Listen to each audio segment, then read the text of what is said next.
Good morning, everyone. Today we are going to start next chapter. Next lecture of electricity for the class 10th.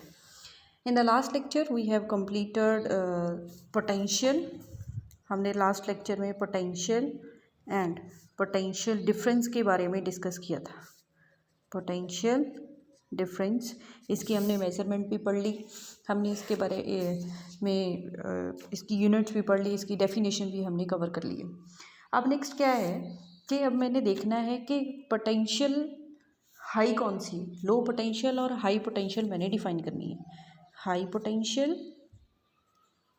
And low potential. जो potential है it deals with the charge. We already knows that the potential deals with charge. अब ये देखो, जो starting में क्या था कि by convention if I have the two spheres, sphere A and this is the sphere B. मेरे पास दो सफियर्स हैं. एक के ऊपर मैं सपोज कर रही हूँ एक sphere A has the positive charge and sphere B has negative charge. जैसे हम सबको पता है कि हम पॉजिटिव नंबर को बड़ा कंसीडर करते हैं और नेगेटिव नंबर को हम छोटा कंसीडर करते हैं. तो by that convention firstly it was considered that the positively charged sphere will be the at higher potential as compared to the negatively charged sphere B. Means if I am going to consider VA is the potential of the sphere A and VB is the potential of the sphere B, then by convention VA will be greater than VB. जैसे हम पहले से पढ़ते आ रहे हैं कि positive number greater होता है as compare to negative number, उसके अकॉर्डिंग ही हम डिफाइन कर रहे हैं कि जो पॉजिटिवली चार्ज्ड स्फीयर है उसकी पोटेंशियल क्या होगी, हाई होगी as compare to negatively charged sphere. अब मैं इन दोनों स्फीयर्स को एक वायर के थ्रू क्या कर देती हूँ, कनेक्ट कर देती हूँ. If the sphere A and B are connected through the wire, तो इस वायर में जो वायर कौन सी ली है मैंने, कंडक्टिंग मटेरियल की लिए. कंडक्टिंग मटेरियल वो मटेरियल होते हैं, हमें पता है कि जिनके पास फ्री इलेक्ट्रॉन्स अवेलेबल होते हैं.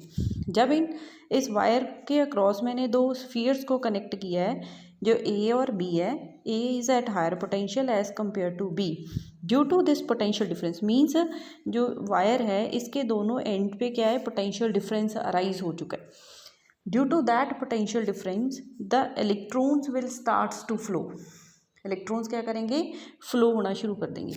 और इस फ्लो ऑफ इलेक्ट्रॉन को क्या नाम देते हैं हम, that is electric current. So electric current की डेफिनेशन क्या होगी, electric current it is the, मैं डेफिनेशन लिख रही हूँ, electric current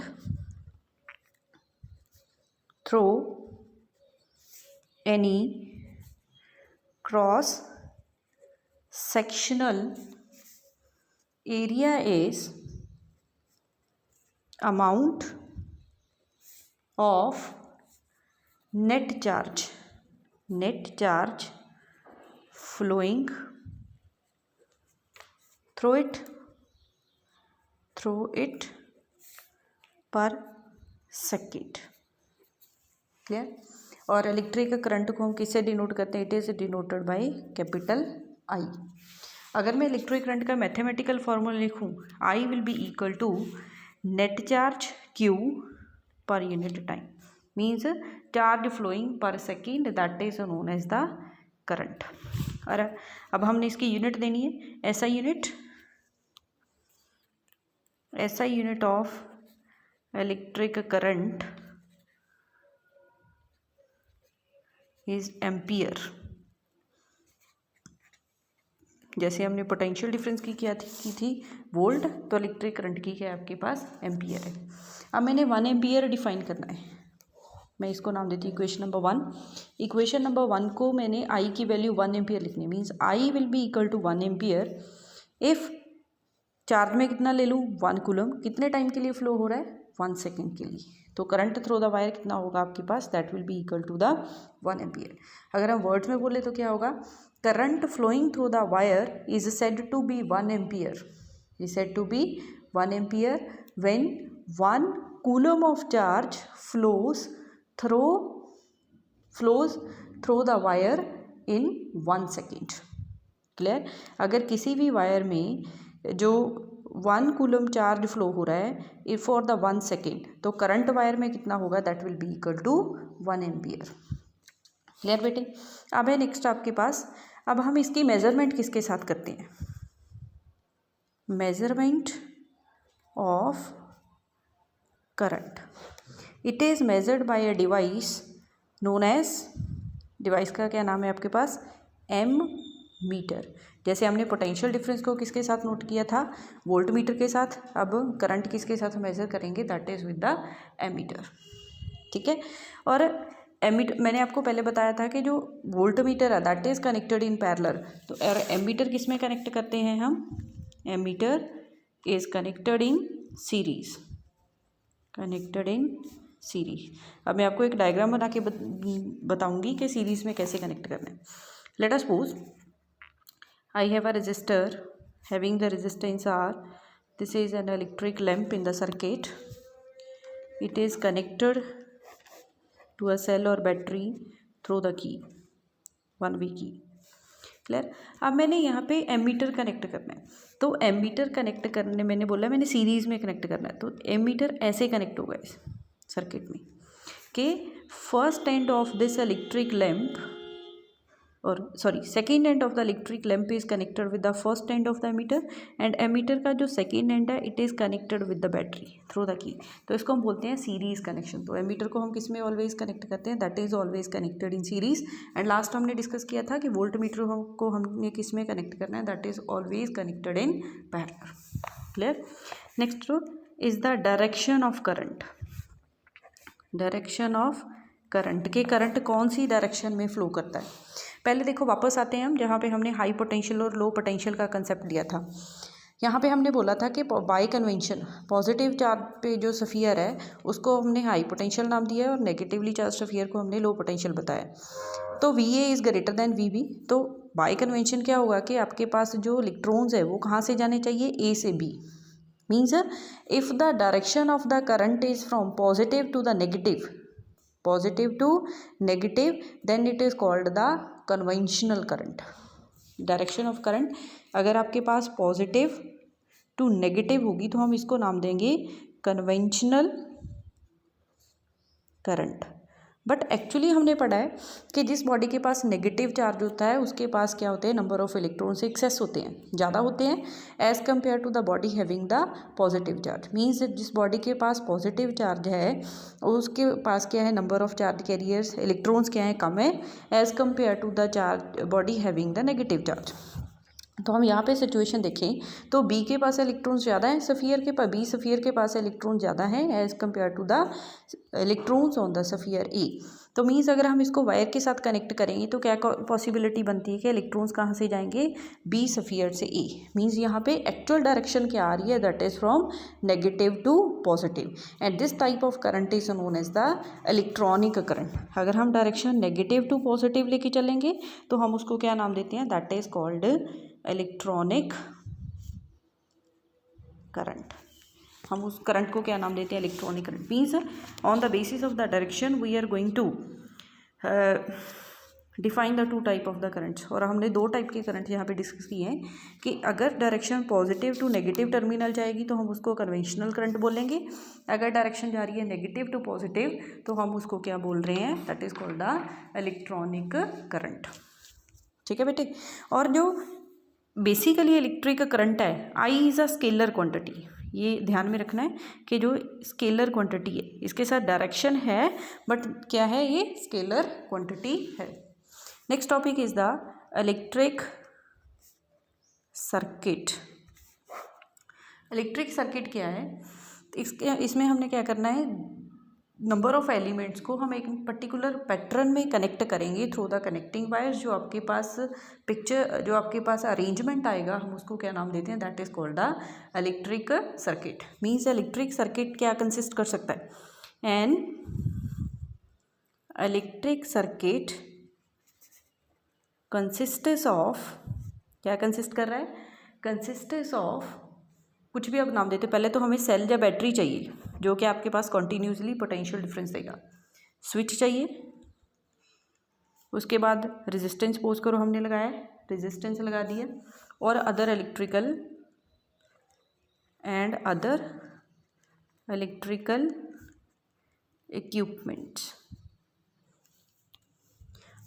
other electrical equipments connected together by metallic wire।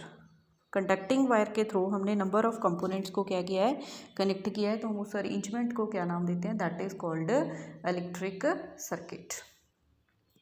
ठीक है बेटे, अगर मैं यहाँ पे ये देखो कैसे लगा रही हूँ, चलो इलेक्ट्रिक सर्किट हो गया।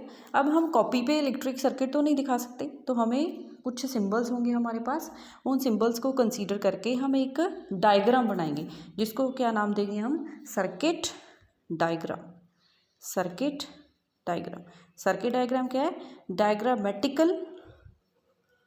Diagrammatical representation of electrical circuit. मैं शॉर्ट फॉर्म में बता रही हूँ, प्रॉपर डेफिनेशन आपकी बुक में दी हुई है कि अगर हम सर्किट डायग्राम क्या है, diagrammatical representation of an electrical circuit. जैसे हम आपके घर में कोई भी सपोज करो, हम एक सीलिंग फैन की बात कर लेते हो, तो सीलिंग फैन में क्या है, डिफरेंट इक्विपमेंट्स लगे होते हैं, कनेक्ट होते हैं।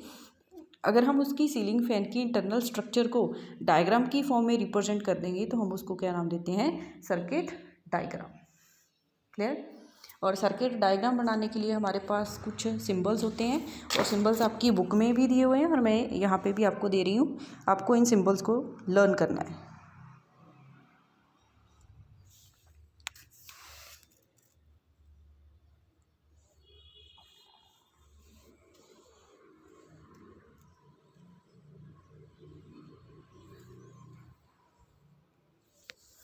Okay clear. तो अब हमने कर लिया है, सर्किट डायग्राम पढ़ लिए। हम नेक्स्ट टॉपिक है जो हमारा, that is Ohm's law. Next topic we will discuss Ohm's law, that is most important. Ohm's law क्या है, ओम्स लॉ डिस्कस करने से पहले हम एक एग्जांपल लेते हैं। आप अपने घर में छोटे होते थे, अगर आपके घर में कोई अभी छोटा बच्चा है, तो there are the toys, electrical toys होते हैं। अगर हम स्टार्टिंग की बात करें, हम न्यू टॉय लेके आए हैं शॉप से, तो हमने न्यू सेल डाले हैं उसमें, तो उसकी वर्किंग बड़ी एफिशिएंट होती है। बट जैसे जैसे हम उसको यूज़ कर रहे हैं, with the passes of the time, the working efficiency of that toy is going to decrease. Why? क्योंकि हम बोलते हैं कि कुछ टाइम के बाद वो जो टॉय है, इलेक्ट्रिकल टॉय है, वो वर्क करना बंद कर देता है। तो हम उसको क्या नाम देते हैं कि इसका, हम बोलते हैं कि सेल डाउन हो गया है, ऐसे ही बोलते हैं कि cell is going to down. तो हम अगर उन सेल को नए सेल से रिप्लेस कर देते हैं, तो वहाँ पे क्या होता है, अगेन उसकी वर्किंग एफिशिएंसी क्या है, इंक्रीज़ हो जाती है। तो जो सेल है वो क्या दे रहा है आपको, पोटेंशियल डिफरेंस दे रहा है अक्रॉस द, जो आपके पास इलेक्ट्रिकल सर्किट उस टॉय में चल रहा है, उस सर्किट के अक्रॉस जो सेल है, that is providing the potential difference. और जो सेल है वो किसके ऊपर वर्क कर रहा है, cell is working on electric current. जब तक उसको सफिशेंट करंट मिल रहा है तब तक वो वर्क करेगा। जब अमाउंट ऑफ करंट कम हो जाएगी, तब तक क्या उसके पास करंट की वैल्यू कम होगी, तो उसकी एफिशिएंसी, वर्किंग एफिशिएंसी क्या हो जाएगी, दैट विल बी लो। तो मीन्स जो सेल पोटेंशियल डिफरेंस अप्लाई कर रहा है, that is directly proportional to current. और हम इसको ऐसे भी लिख सकते हैं कि current flowing in the circuit is directly proportional to the potential. अगर पोटेंशियल हाई है तो करंट ज़्यादा फ्लो हो रहा है, अगर पोटेंशियल कम है तो करंट की अमाउंट भी क्या है, वहाँ पे कम फ्लो हो रही है। This is the Ohm's law, nothing. इसको हम क्या बोलते हैं, ओम्स लॉ। क्या आपके पास कि जो current flowing through the conductor is directly proportional to the potential difference applied across the ends of the conductor. क्या है, इसके ऊपर दो कंडीशंस लगाऊंगी मैं, provided the physical conditions. Physical conditions क्या होगी, प्रेशर टेम्परेचर। प्रेशर टेम्परेचर क्या रहेगा आपके पास, कांस्टेंट होगा। तो इस केस में जो I will be always directly proportional to V, I will be directly proportional to V. तो this is the definition of Ohm's law. ठीक है, अगर हम इसको आगे चलें तो मैं ऐसे भी लिख सकती हूँ, V is directly proportional to I, और V is equal to R I. जैसे हम मैथ में भी पढ़ते हैं, जहाँ पे हम प्रोपोर्शनैलिटी साइन रिमूव करते हैं, वहाँ पे एक कांस्टेंट आता है। यहाँ पे आर क्या है, that is the constant of proportionality, it is known as constant of proportionality. And इसका नाम क्या है, it is known as resistance. इसको क्या नाम देते हैं हम, रेजिस्टेंस। क्लियर। अगर हम प्रोपोर्शनल डायरेक्टली प्रोपोर्शनल क्वांटिटीज़ का ग्राफ प्लॉट करते हैं, हमने 9th में पढ़ा था कि दो क्वांटिटीज़ अगर डायरेक्टली प्रोपोर्शनल हैं तो ग्राफ कौन सा आएगा, it will be a straight line passing through the origin. Means अगर हम v और i में ग्राफ प्लॉट करेंगे तो क्या आएगा, स्ट्रेट लाइन आएगा। क्लियर। अगर आपके पास कोई भी ग्राफ दिया होगा किसी भी कंडक्टर के लिए, तो हमने वहाँ से देख के बताना है कि भाई ओम्स लॉ को सेटिस्फाई कर रहा है कि नहीं। हम जस्ट क्या देखेंगे, शेप ऑफ ग्राफ। अगर ग्राफ स्ट्रेट लाइन है तो ओम्स लॉ अप्लाई हो रहा है, सेटिस्फाई हो रहा है। अगर ग्राफ स्ट्रेट लाइन नहीं है तो ओम्स लॉ क्या होगा, आपके पास फेल होगा, और that conductor is not going to obey Ohm's law. Okay बेटा। अगर मैं वापस इसी रिलेशन पे आ रही हूँ, आर की वैल्यू क्या होगी, R will be equal to V upon I. Resistance क्या है आपके पास, पोटेंशियल अपॉन करंट। अगर हम इसकी डेफिनेशन लिखेंगे तो रेजिस्टेंस क्या है, resistance of conductor is the ratio of potential difference across ends of conductor to the current flowing through it। Okay. तो R is equal to V upon I. और जो SI यूनिट ऑफ R है, SI unit of resistance हम किस में measure करते हैं, that is measured in ohm, और इसका सिंबल E होता है। इसको हम नाम देते हैं ओहम। जैसे हमने पोटेंशियल की यूनिट दी थी वोल्ट, करंट की एम्पियर दी है, तो रेजिस्टेंस की क्या होती है, ओहम होती है। अब हमारा नेक्स्ट टारगेट क्या है कि हमने 1 ओम डिफाइन करना है। 1 ओम क्या होगा आपके पास, 1 ओम होगा आपके पास 1 वोल्ट अपॉन 1 एम्पियर। मीन्स अगर हम कोई भी कंडक्टर लेके उसके एंड्स के across potential difference 1 volt apply कर रहे हैं और उसमें करंट कितना फ्लो हो रहा है, that is the 1 ampere, then the resistance of the conductor is said to be 1 ohm. The resistance of conductor is said to be 1 ohm if potential difference of 1 volt is applied across its ends and 1 ampere of current flows through it. Okay. Next is the physical significance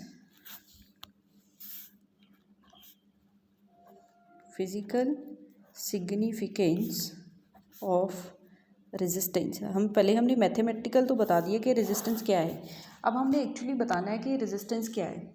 resistance basically क्या है, जैसे हम resistance से define करने से पहले मैं आपको एक एग्जांपल दे रही हूँ। अपने 9th क्लास में एक फ्रिक्शन टॉपिक पढ़ा होगा। फ्रिक्शन क्या था, जहाँ पे आपके पास मैकेनिकल बॉडीज़ की बात करें जो हमें दिख रही हैं, वो मूव हो रही हैं, तो उनके पाथ में जो ऑपोजिशन आ रही है उसको हम क्या नाम देते हैं, रेजिस्टेंस देते हैं।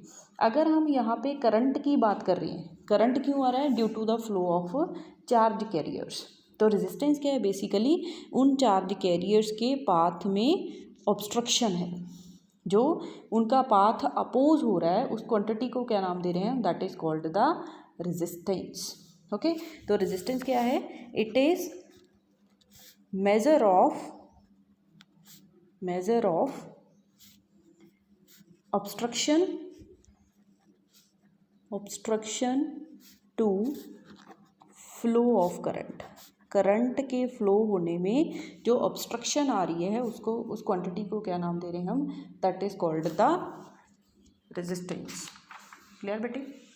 Okay. Now in the next lecture we will continue from this topic. Thank you.